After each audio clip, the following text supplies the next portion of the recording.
I'll never forget the way the metal of that doorknob felt in my hand. Cold, unyielding. I turned the key expecting the satisfying click of a welcome home, but instead the key wouldn't even turn. I tried again, twisting it harder, confusion knotting in my chest. Still nothing, locked. I pulled the key out and stared at it for a second, like maybe it would explain what was happening. My mind was already racing. Maybe the lock was jammed. Maybe I'd grabbed the wrong key. But in my gut, I knew the truth before I even knocked on the door. They'd locked me out. I took a step back and looked up at the house. My house. The place I'd poured years of my life into. I'd painted these walls, planted those roses out front. Every scratch on the hardwood floors, every picture still hanging crooked on the walls, it was all mine. And yet, here I was standing on the porch like a stranger.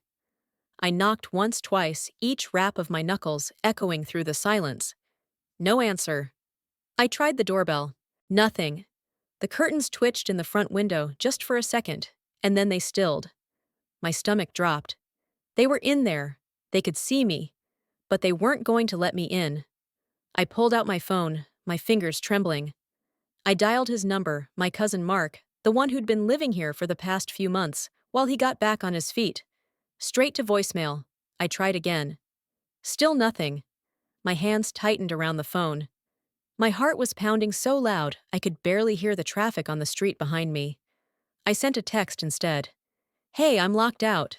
Can you open the door?" I watched the bubbles that said delivered appear, but there was no reply. I sent another message, and another. Still nothing. The realization hit me like a punch to the gut. This wasn't a mistake. This wasn't some fluke. They'd done this on purpose.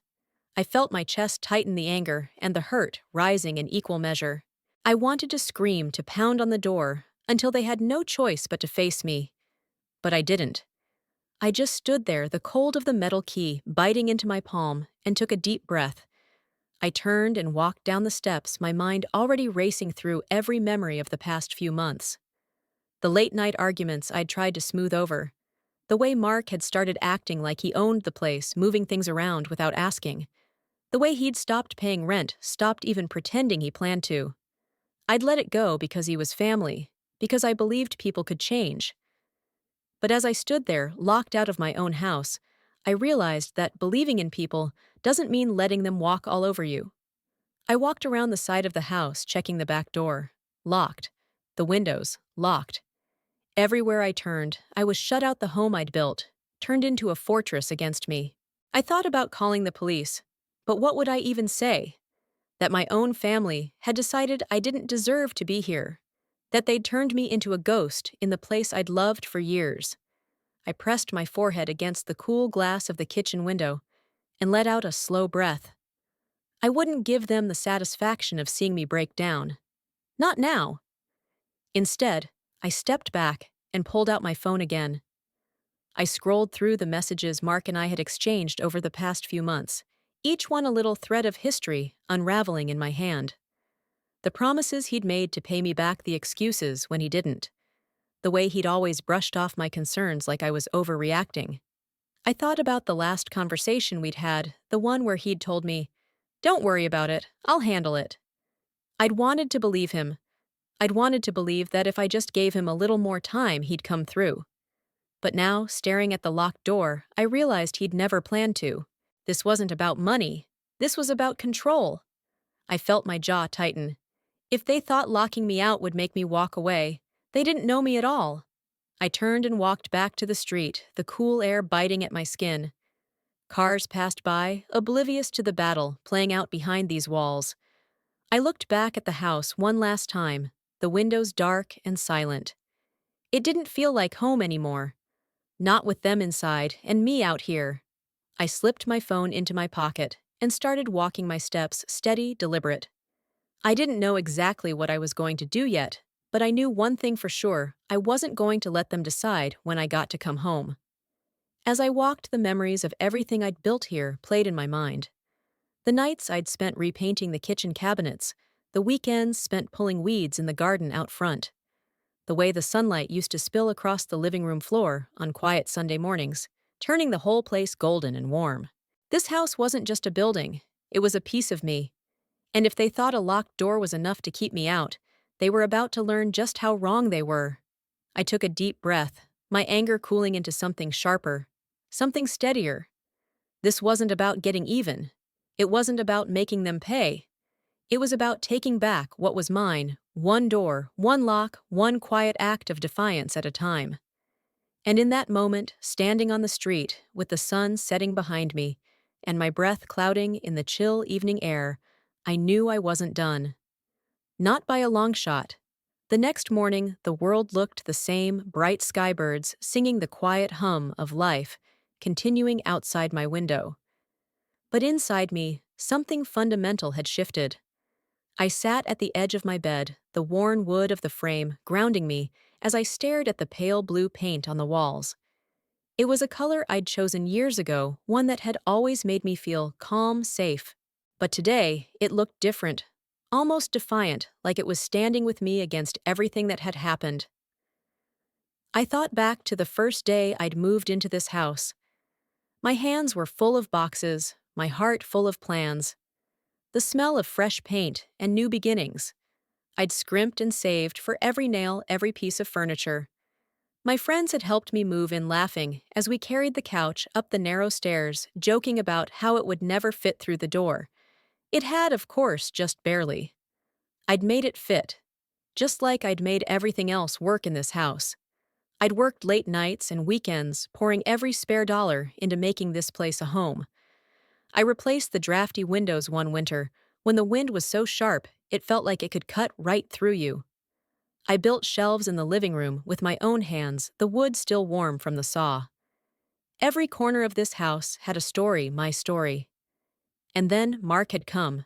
I remembered the day he showed up at my door, eyes wide and voice low, asking if he could crash with me for a while. He'd just lost his job, he said. Just needed a few weeks to get back on his feet. I'd hesitated. I'd always been careful with who I let into my space. But he was family. Family meant something to me. So I'd said yes. At first it was easy. He'd sleep on the couch, make coffee in the morning, tell me stories about the job interviews he was lining up. We'd watch old movies together on nights when the world felt too heavy, and I'd believed him when he said he just needed time. I wanted to believe him, but weeks turned into months. The job interviews never seemed to materialize. The rent money he'd promised next week never showed up.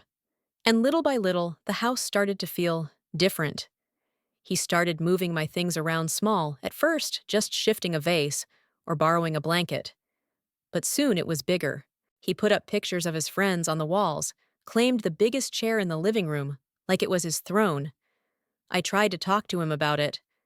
I'd say, "Hey, could you help out with the utilities this month?" Or, "Maybe it's time to look for something more permanent." And every time he'd brush it off with that lazy smile, the one that said, "Don't worry about it. I've got it handled." But he didn't. And I stopped believing he ever would. I remembered the first time I realized he was trying to take more than just a place to sleep. It was late, maybe midnight, and I'd been woken up by the sound of his voice on the phone in the kitchen. He was talking to someone, his tone low and smug, like he was making plans that didn't include me. I stood at the top of the stairs, listening to him laugh about how it was all coming together and how she doesn't even see it. She. That was me. And in that moment, my heart had dropped into my stomach. I'd tried to tell myself I was imagining things, that he was just stressed that he'd figure it out. But I knew better. I'd seen the way he looked at this house, not with the reverence of someone grateful for shelter, but with the hunger of someone who saw a meal ticket. I thought about all the little moments I'd brushed aside. The time I'd come home to find him hosting a party, music-thumping people I'd never met lounging on my couch. The way he'd laughed when I asked him to keep it down, like I was the one who didn't belong. And worst of all, the way he'd started talking about our house. Like I was just a guest in a home I'd built with my own two hands. I sat there at the edge of my bed, the memories swirling around me like a storm. But instead of feeling small, instead of feeling like I needed to apologize for wanting my own space, I felt something solid take root in my chest. I wasn't the guest here. I was the owner. The one who'd paid every bill, fixed every leaky faucet, weathered every storm. This wasn't just a house, it was the story of my life. and I was done letting him rewrite it. I stood up and walked to the window, looking out at the garden below. The roses I'd planted years ago were blooming bright and proud, a small patch of beauty that had always felt like mine alone. I thought about how even in the harshest winters those roses had survived, how they'd come back stronger every spring. I was like those roses, and I was done letting anyone trample me down. I turned and looked around the room, my room, and made a silent promise to myself I wasn't going to be the one locked out of my own life. If they thought they could push me out and keep the door closed behind them, they didn't know who they were dealing with. I walked over to my desk and pulled open the drawer where I kept every important document, the mortgage, the insurance, the utility bills. My name was on every single one. Not his, mine. And that was the key to everything. As I spread the papers out in front of me, I felt a calm settle over me. This wasn't about a fight. It wasn't about revenge. It was about taking back what was mine. Piece by piece, choice by choice, I was going to show them that I wasn't the one who needed to leave. I wasn't locked out. I was about to lock them out. And this time, it would be permanent. By the time the morning sun filtered through the curtains, I was already dressed and moving through the house with a new determination. The documents I'd laid out last night were still spread across the kitchen table, neat rows of paper that spelled out a truth too big to ignore. This house was mine. Every payment receipt, every signature, it was all their proof that I had poured my sweat and soul into these walls. No matter how many times Mark had tried to twist the story, no matter how many ways he'd tried to make me doubt my own place here, the truth was right in front of me. I wasn't the outsider. I was the foundation. I stood there for a long moment, the early light spilling across the table, and let the weight of that truth settle in my bones. It wasn't just about the bills or the name on the mortgage. It was about the fact that I had been here from the beginning, long before Mark had ever needed a couch to crash on. I had built this homeroom by room choice by choice, and no matter how many times he tried to shut me out, he couldn't take that from me. I took a deep breath and started gathering the papers, stacking them neatly into a folder. Each page felt like a piece of armor, a layer of protection against the lies and manipulation he'd wrapped around me for too long. I slipped the folder into my bag and grabbed my keys, feeling the weight of them in my hand. The old brass key still fit in the lock, even if they'd tried to make it seem like it didn't. But soon that wouldn't matter. Soon I wouldn't be using that key at all. I drove into town, the quiet hum of the engine calming my racing thoughts. The hardware store was nearly empty when I walked in, the faint smell of sawdust and fresh paint filling the air. The man behind the counter looked up and smiled, but I didn't waste time on small talk. "I need new locks," I said simply. He nodded, his hands already moving to gather what I needed. "Deadbolts, door handles too." "All of it," I said. "Everything to make sure no one can get in unless I want them to." He handed over the new locks, heavy in my hands, and I felt a surge of quiet power settle in my chest. This wasn't about shutting people out for good. It was about choosing who I let in. About making sure that the next time I walked through that door, it would be on my terms, not theirs. On the way home, I stopped at the coffee shop on the corner. The barista, a young guy with bright eyes and a kind smile, handed me my usual order without asking. "Rough day?" he asked gently. I hesitated, then nodded. "But it's getting better," I said, and for the first time in a long while, I meant it. I drove back to the house, the new locks clinking softly in the passenger seat. As I pulled into the driveway, I could see the curtains twitch in the living room. Mark was watching. Good. Let him see me walk up those steps. Let him see that I wasn't backing down. I walked up to the door and knocked once, twice. The same knock that had gone unanswered yesterday. This time, the door opened a crack, and Mark's face appeared, his expression a careful mask of indifference.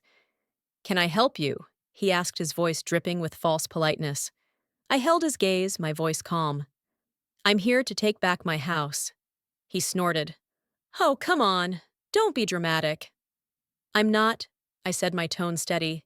"This isn't a fight, Mark. This is a fact. My name is on everything, every bill, every paper. I've been the one paying for this place, holding it together, while you treated it like your playground. That ends today." His eyes narrowed, but he didn't move. "You're really going to change the locks?" After everything, I let the silence stretch between us for a moment. "Yes," I said simply, "because this isn't about revenge. It's about respect. And if you can't see that you've already made your choice." He opened his mouth to argue, but I didn't wait to hear it.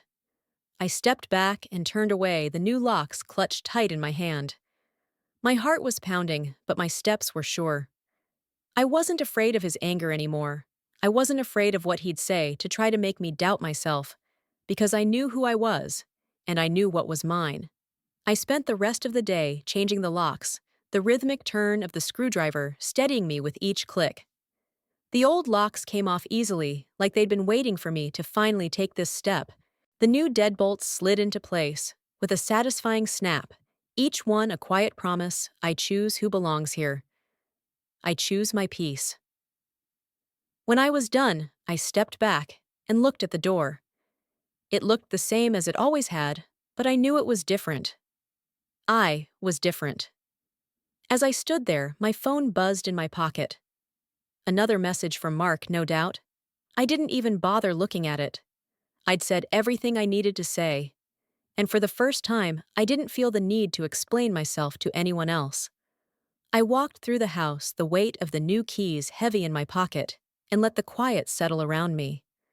The rooms felt different now, warmer, like they were finally breathing again. My pictures still hung on the walls, the worn couch still waited in the living room, the scent of fresh coffee still lingered in the kitchen. It was all still mine. And now it felt like it. As the sun dipped low in the sky, I lit a single candle on the kitchen table and sat down, my hands wrapped around a warm mug of tea. Outside, the world went on cars, passing by children, playing in the yard across the street. But inside, it was just me and the quiet strength that had carried me this far.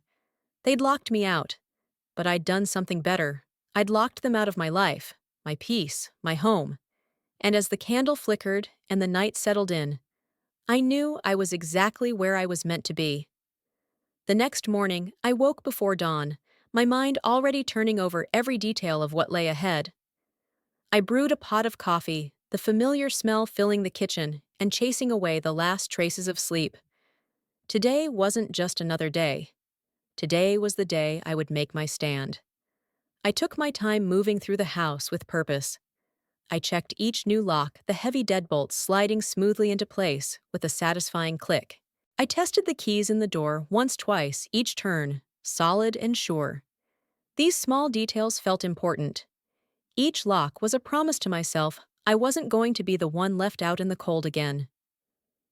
After breakfast, I gathered the paperwork, every bill I'd paid, every receipt with my name printed in bold letters.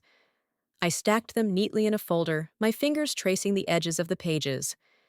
This wasn't just paper. This was proof that this house was mine, that no matter how many times they tried to erase me, I was still here. I sat at the kitchen table and took a deep breath, feeling the quiet of the morning settle around me. Outside, the world was waking up, dogs barking in the distance, the rumble of a car engine starting up. But in here, everything felt still, focused. I called my lawyer Tom, the calm reassurance of his voice grounding me as I explained what had happened. "You're doing the right thing," he said. "You have every right to secure your home. If they want to challenge it, let them. You have the law and the truth on your side." I thanked him and hung up the weight of his words, settling in my chest like armor. I wasn't being petty. I wasn't overreacting. I was reclaiming what was mine. By late morning, I could feel the shift in the house. The walls seemed to breathe easier, the rooms brighter, like they'd been holding their breath just as long as I had. I moved through each room, opening the curtains and letting the sunlight pour in. The light fell on the familiar old couch, the kitchen table, where I'd spent so many mornings with a mug of coffee and a quiet sense of possibility. My home, my sanctuary. I paused in front of the small bookshelf in the living room, my fingers brushing over the worn spines of books I'd read and reread. Each one felt like an anchor, a reminder that no matter how chaotic things got, I'd always have these stories to return to. I pulled one off the shelf and flipped through the pages, the soft rustle of paper steadying my racing heart. Then I heard it, a soft knock at the front door. My pulse quickened, but I didn't let myself hesitate. I walked to the door and opened it just enough to see Mark standing there, his expression caught somewhere between anger and disbelief. "Really?" he said, his voice low. "You're really going to do this?" I met his gaze, my own calm and unwavering. "I already did." He let out a short laugh, shaking his head. "You're unbelievable. After everything I've done for you, I felt a flash of anger, but I didn't let it show." "Everything you've done for me," I repeated quietly. "Or everything I've done for you." He didn't have an answer for that. He just stared at me, the silence stretching thick between us. I saw the flicker of frustration in his eyes, the way his jaw tightened. He wasn't used to me standing my ground. He wasn't used to me saying no. "This is petty," he said finally, his voice tight. "You're being petty." I shook my head. "No, Mark. What's petty is thinking you could keep taking from me and that I'd just let it happen. What's petty is locking me out of my own home and thinking I wouldn't fight back." His mouth opened like he wanted to argue, but I didn't give him the chance. "I'm done," I said simply. "You've had enough chances. This is my home, and you're not welcome here anymore." I closed the door before he could respond, the soft click of the new lock ringing in the quiet. My hands were shaking, but my heart felt steady, like I'd finally found solid ground after years of standing on shifting sand. I leaned against the door for a moment, taking a slow breath. Then I walked back into the kitchen, the morning light still warm and bright across the table. I sat down and let the calm settle around me. This was my house, my life, and for the first time, I wasn't just surviving it, I was owning it. I spent the rest of the day clearing out the last reminders of the chaos Mark had brought into this space. I boxed up the things he'd left behind, shirts in the closet, old shoes by the back door, and set them by the curb. They weren't mine to carry anymore. As the sun dipped low in the sky, painting the living room in soft gold, I made myself a simple dinner: roast chicken, fresh vegetables from the garden. I set the table just for me, lighting a single candle, and letting the soft flicker of the flame remind me that peace doesn't have to be loud to be powerful. I ate slowly, savoring each bite, each moment of stillness. This wasn't just a meal, it was a celebration. A quiet declaration that I was here and I wasn't going anywhere. Afterward, I sat on the porch with a cup of tea, the cool evening air brushing against my skin. I watched the stars blink to life in the darkening sky, the soft hush of the night settling around me like a promise. They'd tried to lock me out to make me believe I didn't belong, but I'd turned that lock into something new, something that said I belong here. And I always have. As the tea cooled in my hands, I let myself smile. Because this wasn't the end of the story. This was just the start of the chapter, where I stopped asking for permission and started writing my own ending. And I was ready for whatever came next. The next day dawned with the weight of something inevitable in the air. The sky was clear, but the tension felt like a thunderstorm brewing under the quiet morning light. I knew it was only a matter of time before Mark showed up again, and this time he wouldn't be coming with apologies. He'd be coming with demands. I spent the morning moving through the house, my movements steady and calm. I brewed my coffee, took slow sips, as I checked the locks one more time, each one, a small reassurance that I was safe. The house was quiet, but it didn't feel empty.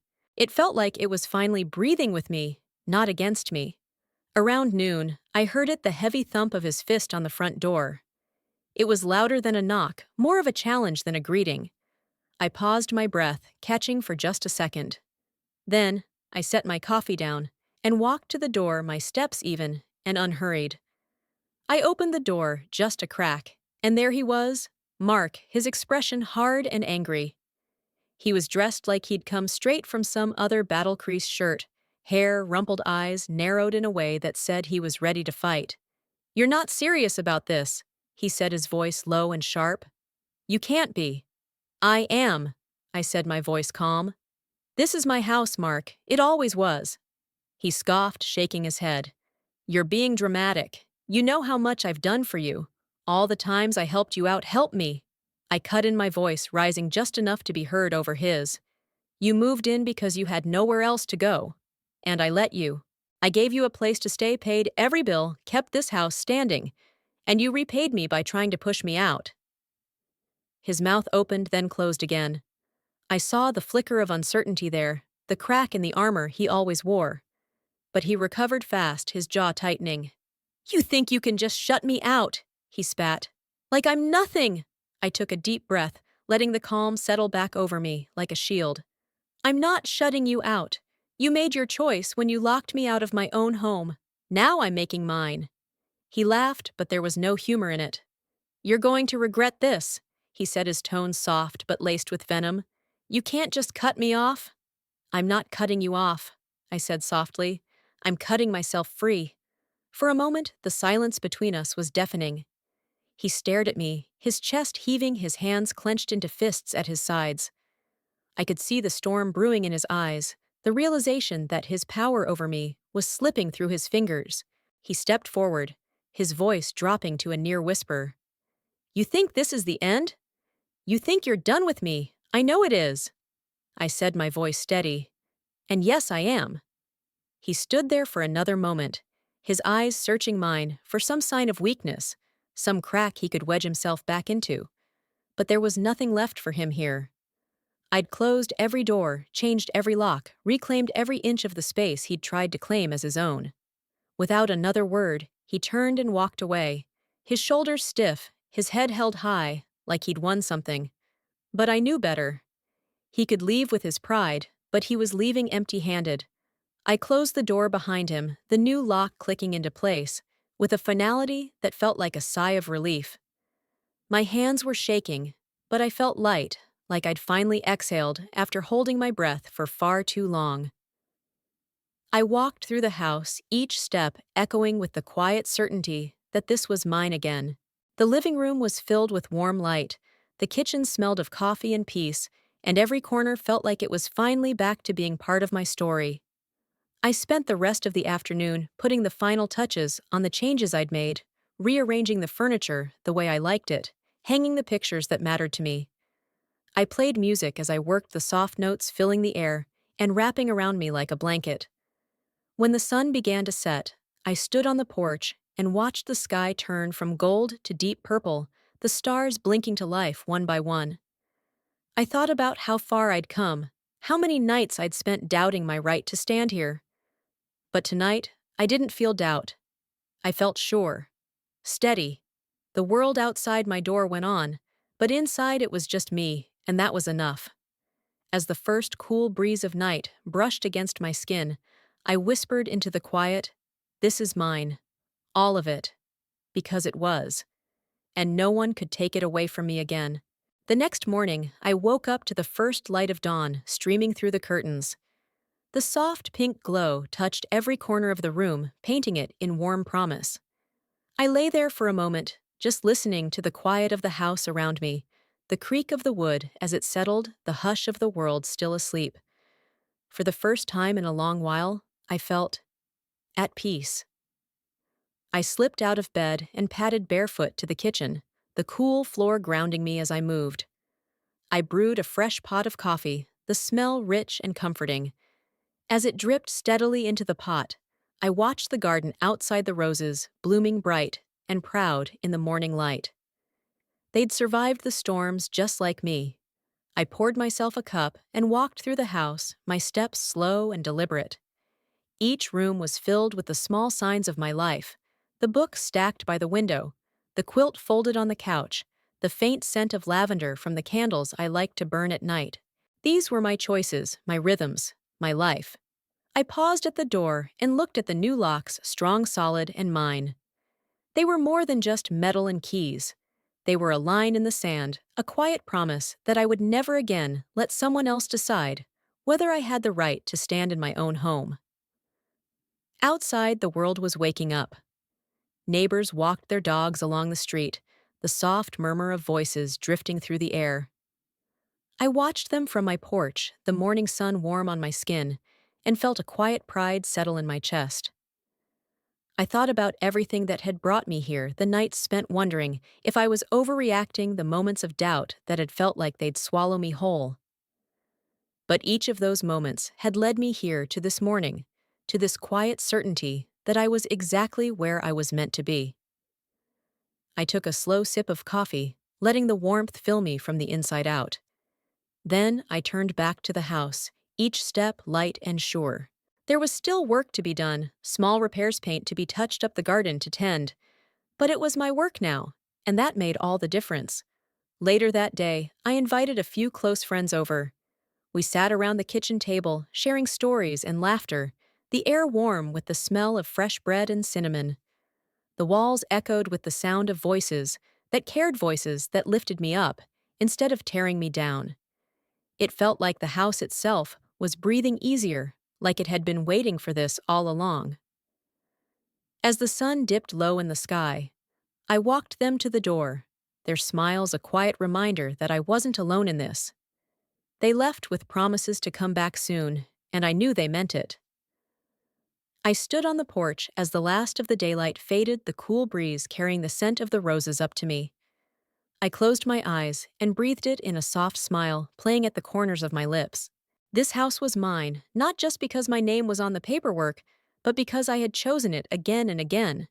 Because I had stood my ground, even when it would have been easier to walk away. As the stars began to pierce the darkness overhead, I whispered into the night, "I'm home." Because I was. And no one, no locked door, no angry words could ever take that away from me again.